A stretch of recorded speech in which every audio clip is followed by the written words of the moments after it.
তো আজকে আমরা চলে এসেছি ত্রিকোণমিতি সেকেন্ড চ্যাপ্টারে, মানে সেকেন্ড এপিসোডে।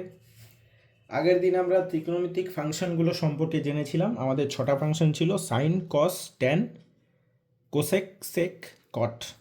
আজকে আমরা এই ফাংশনগুলোর মধ্যে ইন্টার রিলেশন, যে সম্পর্ক আছে, সেটা নিয়ে শুধু আলোচনা করব এই ভিডিওতে সংক্ষেপে। ঠিক আছে? তো আমাদের মোট 6টা ফাংশন।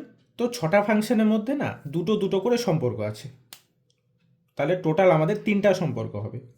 ঠিক আছে, কি কি সম্পর্কগুলো দেখে নিই। তাহলে সবার আগে যেটা আছে আমাদের,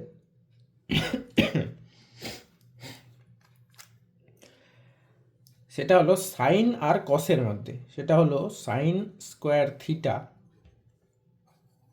প্লাস কস স্কোয়ার থিটা, দুটোর ফাংশনের স্কোয়ার। একটা জিনিস মনে রাখতে হবে, সাইন স্কোয়ার থিটা মানে কিন্তু এটা সাইন থিটারই স্কোয়ার, মানে থিটাটার উপরে স্কোয়ার লেখা হয় না। এটার মানে কিন্তু এটাই সাইন থিটা, এই গোটাটার স্কোয়ার। এই স্কোয়ারটা থিটার উপর লেখা হয় না, অ্যাঙ্গেলের উপর। বোঝা গেল? এটার মান হয় 1। এটা প্রথম সম্পর্ক। দ্বিতীয় হলো সেক আর ট্যানের মধ্যে, সেক স্কোয়ার থিটা, এদের আবার মাইনাসের সম্পর্ক, মাইনাস ট্যান স্কোয়ার থিটা সমান 1। থার্ড হলো কোসেক আর cot, cosec square theta minus cot square theta সমান 1। ঠিক। এবার এটাকে যদি ফার্দার অ্যানালাইজ করি তাহলে কি হবে? আমি যদি বলি সাইন থিটার মান কত, তাহলে সাইন স্কোয়ার থিটাটা এদিকে রাখলাম, ওদিকে কী হয়ে গেল 1 minus cos square theta.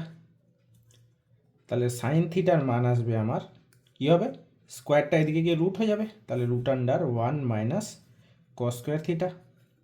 Similarly এদিকে কী হবে, সেক স্কোয়ার থিটা সমান 1, এদিকে হয়ে যাবে প্লাস ট্যান স্কোয়ার থিটা। তাহলে সেক থিটা আমার কি আসবে, root under 1 plus tan square theta. আবার কোসেক স্কোয়ার থিটা যদি বের করি তাহলে কি হবে, কোসেক স্কোয়ার থিটা সমান 1 প্লাস কট স্কোয়ার থিটা। তাহলে কোসেক থিটা হয়ে যাবে আমার root under 1 plus cot square theta.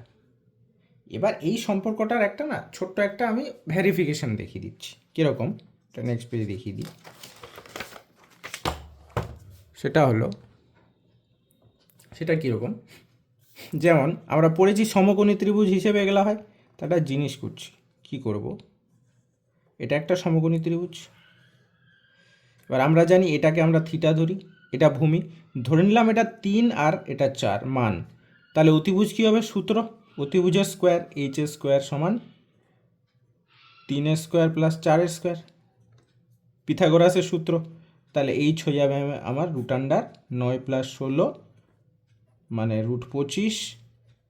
তাহলে এর মান আসবে 5। তার মানে 3, 4 আর 5। এবার আমি সম্পর্কগুলো একটা এস্টাবলিশ করে দেখাচ্ছি। সাপোজ আমি এখান থেকে কস থিটা সাইন থিটা লিখলাম, কস থিটা সাপোজ। এবার কস থিটা আমরা জানি কি, ভূমি বাই অতিভুজ, ভূমি বাই অতিভুজ। তাহলে ভূমি কত এখানে 3/5। এবার যদি বলি সাইন থিটা, তাহলে কত হয়, সাইন থিটা হয় আমার লম্ব বাই অতিভুজ।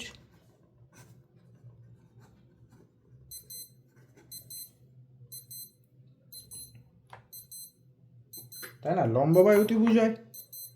আর লম্ব বাই অতিভুজ মানে কি, লম্ব কত এখানে 4/5। এবার এই সাইন থিটাটাই আমি কস থিটা দিয়ে বের করব সূত্রটা অনুযায়ী, দেখব সম্পর্কটা ঠিক কিনা। তাহলে আমরা জানি সাইন থিটার কি বের করলাম, মানে এখন root under 1 minus cos square theta. তাহলে কি করব, root under 1 minus cos square theta মানে কি, কস থিটার হোল স্কোয়ার। তাহলে কি হবে 3/5 হোল স্কোয়ার। তাহলে কী হবে, রুট আন্ডার 1 মাইনাস 9 25। তাহলে কত হবে, লসাগু হয়ে যাবে 25, এটা গোটাটা রুটের ভেতরে 25 মাইনাস 9, তাহলে কত আসবে, রুট আন্ডার 16/25। এই দেখো চলে আসলো, 16 হয় 4, 25 হয় 5। এই যে প্রমাণিত কিন্তু হয়ে গেল যে সাইন থিটা 4/5ই হয়। এই যে বোঝা গেল। তার মানে এই সম্পর্কটা আমার জাস্টিফাইড হয়ে গেল।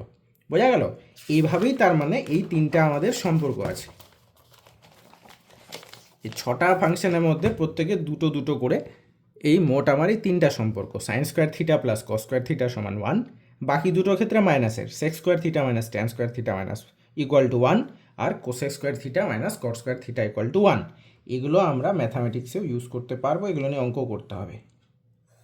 আমি তো বেসিক ম্যাথামেটিক্স করাচ্ছি ফিজিক্সের পার্সপেক্টিভে, তাই আমি অত বিস্তার আলোচনা করলাম না। আর দরকার হলে পরবর্তী এপিসোডে না হয় কতগুলো ইন্টারেস্টিং অঙ্ক সম্পর্কে আলোচনা করা যাবে।